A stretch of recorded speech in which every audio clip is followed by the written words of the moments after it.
आप सभी लोगों का स्वागत है। और आइए आज अपने लोग यूपी बोर्ड हाई स्कूल के संस्कृत के गीता अमृत जो अध्याय है उसकी सूक्तियों का अध्ययन करें। इसके पहले अपने लोगों ने गीता अमृतम नाम का जो ये अध्याय है इसकी संपूर्ण व्याख्या पढ़ ली है। सूक्तियां मतलब सुंदर उक्तियां, सुंदर बातें, सुंदर कहावतें। ये संस्कृत में आपको इस पर प्रश्न मिलेगा, इसका आप संदर्भ, प्रसंग, अर्थ, व्याख्या लिख करके अच्छा नंबर प्राप्त कर सकते हैं। तो आइए आज हम लोग गीतामृतम इस पाठ की सूक्तियों का अध्ययन करें और देखें कि कौन कौन सी सूक्तियां हैं, इनका संदर्भ, प्रसंग, अर्थ और व्याख्या। 4 हेडिंग में सूक्तियों का समायोजन करेंगे, तब आपको बढ़िया नंबर मिलेगा संस्कृत में। आइए एक एक सूक्ति देखें। जैसा कि हम जानते हैं ये गीतामृतम नाम का जो पाठ है ये महाभारत से संकलित है और महाभारत में उस समय के श्लोक है जब मोह में ग्रसित अर्जुन को भगवान श्री कृष्ण उपदेश देते हैं और अपने उपदेशों के द्वारा अर्जुन को इतना प्रेरित करते हैं कि वह अर्जुन जो मोह के कारण युद्ध करने से भाग रहा था, उसने भगवान श्री कृष्ण के वचनों को ध्यान में रख करके भगवान श्री कृष्ण के उपदेशों का ऐसा असर पड़ा कि अंत में अर्जुन ने निष्काम युद्ध करने का संकल्प लिया। तो ये गीतामृतम जो है ये अध्याय भगवान श्री कृष्ण के द्वारा अर्जुन को उपदेश दिए जाने के प्रसंग में है। आइए पहली सूक्ति अपने लोग देखें। पहली सूक्ति क्या कहती है कि कर्मण्येवाधिकारस्ते मा फलेषु कदाचन।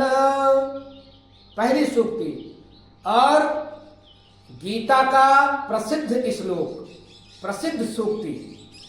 व्यक्ति बात बात में कह देता है कर्मण्येवाधिकारस्ते मा फलेषु कदाचन। अगर ये सूक्ति आ जा रही है या इस अध्याय की कोई भी सूक्ति आ रही है तो संदर्भ आप लिखेंगे हर सूक्ति के लिए कि प्रस्तुत सूक्ति हमारी पाठ्य पुस्तक संस्कृत पद्य भूषण के गीतामृतम नामक पाठ से ली गई है।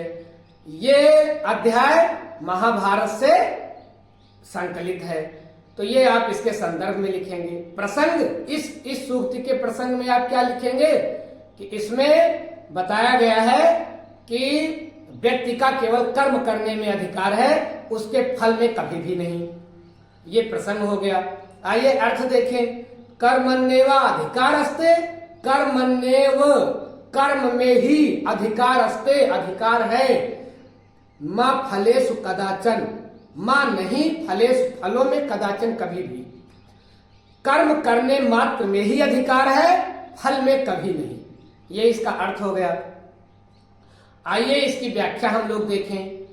क्या कहते हैं वेदव्यास जी, क्या लिखते हैं वेदव्यास जी कि भगवान श्री कृष्ण अर्जुन को समझाते हुए कहते हैं कि हे अर्जुन, कर्म, जब अर्जुन ने कहा कि हे केशव मैं युद्ध नहीं करूंगा, मेरा शरीर जल रहा है, उन्होंने अपना धनुष गांडी उठा करके रख दिया, तब भगवान कन्हैया ने बताया कि तू क्यों परेशान होता है, युद्ध तू हारेगा कि जीतेगा इसकी चिंता क्यों करता है, कौन किसको मारेगा कौन किसको नहीं मारेगा इसकी चिंता तू क्यों करता है, तेरा मात्र कर्मण्येवाधिकारस्ते, हे अर्जुन तेरा सिर्फ कर्म करने में अधिकार है, मा फलेषु कदाचन, उसके फल में कभी भी नहीं है।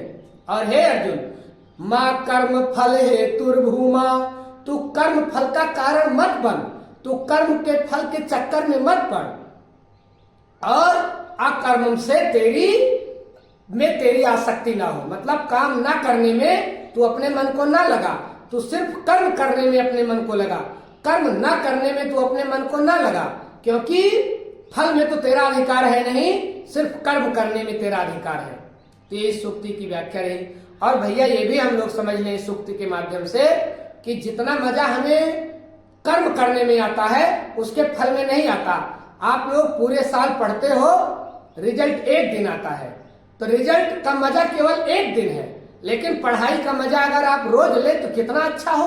वही बात भगवान श्री कृष्ण समझा रहे हैं कि कर्म तो हमें रोज करना है, फल तो कभी बाद में मिलता है, कितने दिन बाद मिलेगा, कब मिलेगा, किसी को नहीं पता है। इसलिए कर्म के फल के हम हेतु ना बने, हम केवल कर्म करने में अपने मन को लगाएं, क्योंकि कर्म करना कर्म ना करने से कहीं ज्यादा श्रेष्ठ है।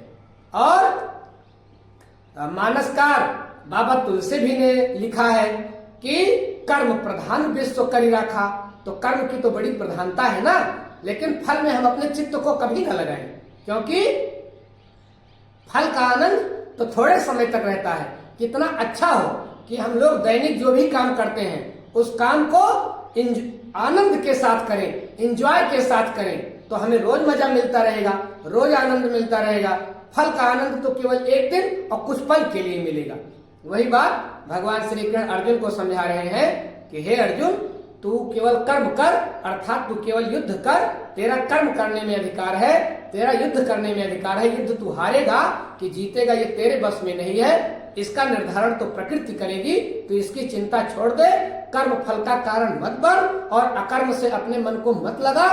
तू केवल कर्म को कर, फल में तेरा अधिकार नहीं है, इसलिए तू फल की चिंता ना कर। ये पहली सूक्ति रही। आइए दूसरी सूक्ति देखें। योगस्थः कुरु कर्माणि, योगस्थः कुरु कर्माणि, ये दूसरी सूक्ति है। दूसरी सूक्ति के संदर्भ में वही लिखेंगे जो पहली सूक्ति में हम लोगों ने लिखा।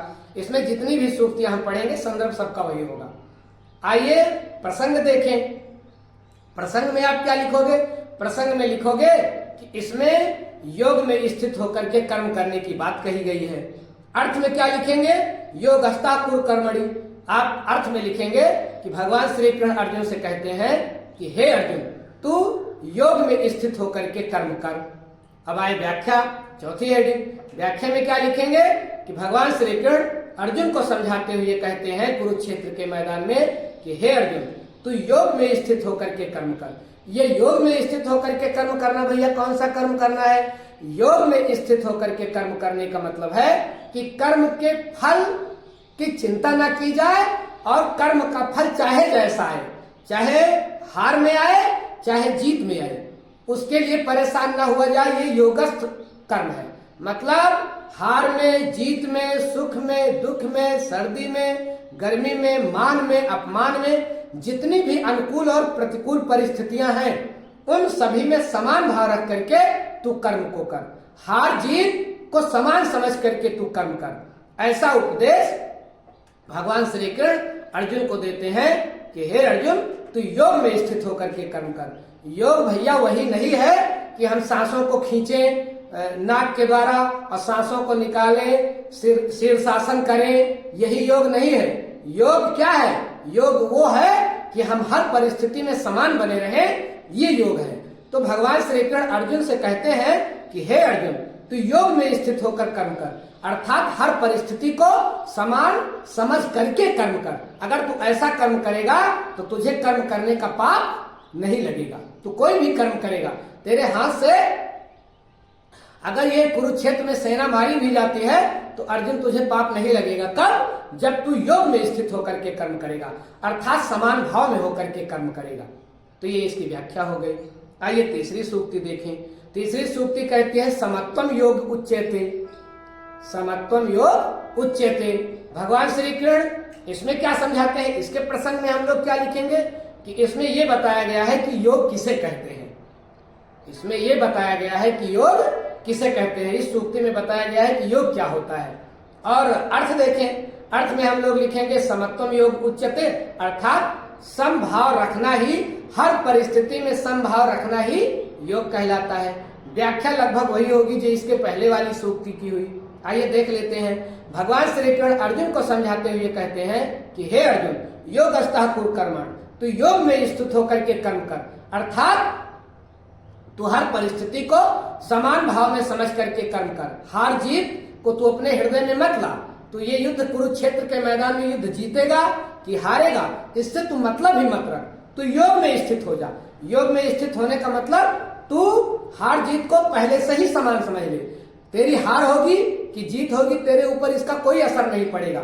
जो व्यक्ति हार में, जीत में, अनुकूल परिस्थिति में, प्रतिकूल परिस्थिति में, सुख में, दुख में, सर्दी में, गर्मी में, परिस्थिति चाहे जैसी हो, मान में, अपमान में समान रहता है, तो वो समान रहना ही योग कहलाता है।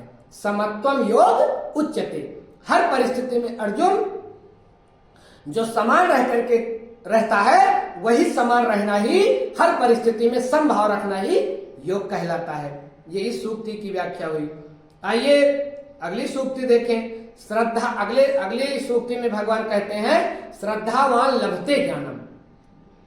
श्रद्धावान लभते ज्ञानम। तो इसके प्रसंग में क्या लिखेंगे आप कि प्रस्तुत सूक्त में बताया गया है कि ज्ञान किसे मिलता है, ज्ञान किसे मिलता है, ये इस सूक्ति में बताया गया है। आइए अपने लोग अर्थ देखें। अर्थ में लिखेंगे श्रद्धावान लभते ज्ञानम। श्रद्धावान अर्थात श्रद्धालु, लभते प्राप्त करता है ज्ञानम ज्ञान। जिसके हृदय में श्रद्धा है वो ज्ञान प्राप्त करता है। ये इसका अर्थ हुआ। और आइए जरा इसकी व्याख्या देखें। भगवान श्री कृष्ण अर्जुन को समझाते हुए कहते हैं कि हे अर्जुन, श्रद्धावान लभते ज्ञानम। इस संसार में ज्ञान वह प्राप्त करता है जिसके हृदय में श्रद्धा है, जो अपने गुरुजनों के प्रति श्रद्धा रखता है, उसे ज्ञान प्राप्त होता है। अच्छी किताब खरीदने से, अच्छे स्कूल में एडमिशन ले लेने से किसी को ज्ञान नहीं प्राप्त होता है। अगर ऐसा हो जाए तो सारा ज्ञान अमीर लोगों के पास हो जाए। क्यों? क्योंकि उनके बच्चों का अच्छे स्कूल में एडमिशन हो जाएगा पैसे के बल पर, और अच्छी महंगी किताबें खरीद लेंगे पैसे के बल पर। लेकिन ज्ञान की शर्त अच्छे स्कूल में एडमिशन नहीं है, ज्ञान की शर्त अच्छी किताब ले लेना नहीं है। ज्ञान की शर्त है श्रद्धावान लभते ज्ञानम। गीताकार कहता है कि उसी व्यक्ति को ज्ञान मिलेगा जिसके हृदय में श्रद्धा है, जो ज्ञान लेने के लिए तत्पर है, और संयत इंद्रियां, और जिसकी इंद्रियां बस में रहती हैं। जो हमारी इंद्रियां हैं, नाक, कान, आंख, मुंह, ये सब हमारी जो इंद्रियां हैं, ये अगर हमारे बस में है और ज्ञान लेने के लिए अगर हम तत्पर हैं और हमारे हृदय में श्रद्धा है, तो भगवान श्री कृष्ण अर्जुन से कहते हैं कि हे अर्जुन, ऐसा ही व्यक्ति ज्ञान प्राप्त करता है। और ज्ञान प्राप्त करने का फायदा क्या है? ज्ञानम लब्ध्वा परा शांतिम अचिरेण अधिगच्छति। और जिस व्यक्ति को ज्ञान मिल जाता है वह व्यक्ति परम शांति को पा जाता है, तुरंत ही परम शांति को पा जाता है। ज्ञान तो विद्युत बल्ब की तरह है कि अगर कमरे में जल जाए तो चीजें साफ साफ दिखने लगती हैं। ज्ञान का भैया हमारे जीवन में वही महत्व है जो प्रकाश का है। ज्ञान प्रकाश ही है। जैसे हम अंधेरे कमरे में सामानों को टटोलते रहते हैं, लेना रहता है गिलास और हाथ में आ जाती है कोई और वस्तु। कुछ हम कोई चीज अंधेरे कमरे में खोज रहे हैं तो जो चीज हम खोज रहे हैं वो तो अपने लोगों को मिलेगी नहीं, कोई और चीज हमारे हाथ में आ सकती है। लेकिन वही सामान अगर हम बल्ब जला करके खोजें तो बल्ब का मतलब ज्ञान। अगर बल्ब जल गया तो हर चीज साफ साफ दिखेगी कि कौन सी चीज हमें लेनी है। ठीक संसार की वही स्थिति है। संसार पूरी तरह से अज्ञान के अंधकार में घिरा हुआ है, लेकिन अगर हमारे पास ज्ञान रूपी टार्च हो जाए तो साफ साफ हमें चीज दिख जाएगी। और ज्ञान प्राप्त करके व्यक्ति क्या प्राप्त कर सकता है? परम शांति, परम शांति को प्राप्त कर सकता है। ऐसा भगवान श्री कृष्ण अर्जुन को समझाते हैं कि हे अर्जुन, जिसके हृदय में श्रद्धा है, जो ज्ञान लेने के लिए तत्पर है और जिसकी इंद्रियां बस में है, वो ज्ञान प्राप्त करता है। और ज्ञान प्राप्त करके व्यक्ति परम शांति को तुरंत पा जाता है। तो ये रही ये वाली सूक्ति। और अगली सूक्ति देखें। भगवान श्री कृष्ण कहते हैं कि न सुखम संशय आत्मना, न सुखम संशय आत्मना। इसके प्रसंग में आप क्या लिखेंगे कि इसमें भगवान श्री कृष्ण ने अर्जुन को बताया है कि सुख किसको मिलता है और किसको नहीं मिलता है। अर्थ में हम लोग क्या लिखेंगे? अर्थ में लिखेंगे कि संशय न सुखम संशय आत्मा। जिसके हृदय में संशय है उसको सुख नहीं मिलता है। तो भगवान, और व्याख्या में हम लोग क्या लिखेंगे? तो व्याख्या में अपने लोग लिखेंगे कि इसमें भगवान श्री कृष्ण अर्जुन को समझाते हुए कहते हैं कि हे अर्जुन, संशय आत्मा, जिसके हृदय में क्या है? जिसके हृदय में संशय है उसको कभी भी शांति नहीं मिल सकती। जिसके हृदय में अश्रद्धा है, जिसके हृदय में अज्ञान है, अश्रद्धाना अज्ञान संशय आत्मा विनश्यति। जिसके हृदय में संशय है, अज्ञान है, श्रद्धा नहीं है, उसका विनाश हो जाता है।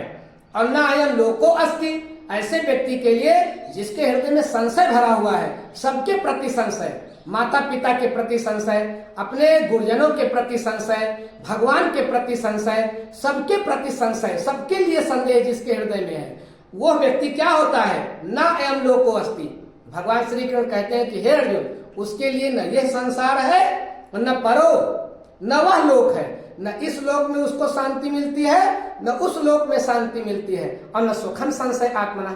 जिसके हृदय में संदेह है, जिसके हृदय में संशय है, हे अर्जुन, उसको कभी सुख प्राप्त नहीं होता है। भैया, जो व्यक्ति हर व्यक्ति पर संदेह करता है, उसको अपने आप पर भी संदेह होता है, वो कभी सुख नहीं प्राप्त कर सकता है।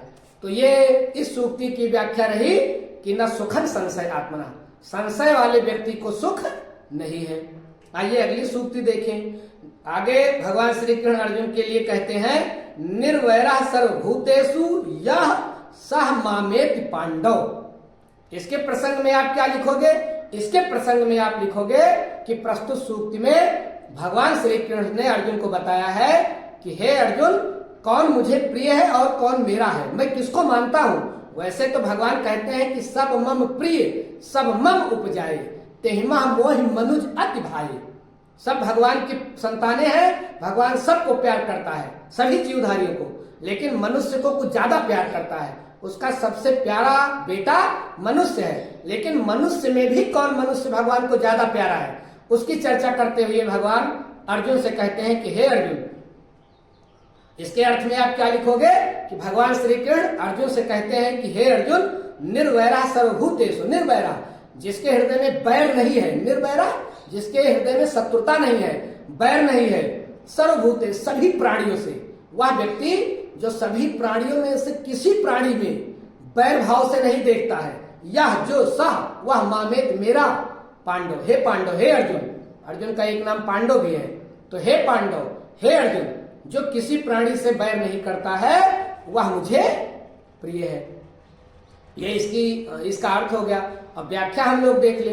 व्याख्या लिखेंगे कि भगवान श्री कृष्ण अर्जुन को समझाते हुए कहते हैं कि हे अर्जुन, जो व्यक्ति चराचर जगत में किसी प्राणी से कोई बैर नहीं करता, किसी प्राणी के लिए उसके मन में कोई ईर्ष्या भाव है ही नहीं, जो व्यक्ति न किसी से ईर्ष्या करता है, न किसी से द्वेष करता है, न किसी के प्रति बैर भाव रखता है, सभी प्राणियों में वो मेरा दर्शन करता है, मेरे लिए कर्म करता है, मत कर्म मेरे लिए काम करता है, और मेरा भक्त है। जो मेरा भक्त है सिर्फ मेरे लिए काम करता है, मेरी प्रसन्नता के लिए काम करता है, उसकी अपनी कोई इच्छा नहीं है, जो किसी प्राणी से बैर नहीं करता, ईर्ष्या नहीं करता, द्वेष नहीं करता, सब में मेरा दर्शन करता है। हे अर्जुन, ऐसा व्यक्ति मामेति, वह मेरा ही है, उसे मैं बहुत प्रेम करता हूं। तो ये इस सूक्ति की व्याख्या रही। तो भैया ये गीतामृतम पाठ जो था, इसकी कुछ सूक्तियों की अपने लोगों ने चर्चा की। मुझे पूरा विश्वास है कि आप इन सूक्तियों को समझे होंगे। सूक्तियों के लिए 4 हेडिंग जरूर आप परीक्षा में लिखेंगे: संदर्भ, प्रसंग, अर्थ और व्याख्या। तो ये गीतामृतम जो अध्याय महाभारत से संकलित है, उसकी सूक्तियों का अपने लोगों ने अध्ययन किया। ऐसे ही संस्कृत के अन्य जो है विषयों के साथ हम आपसे मिलते रहेंगे।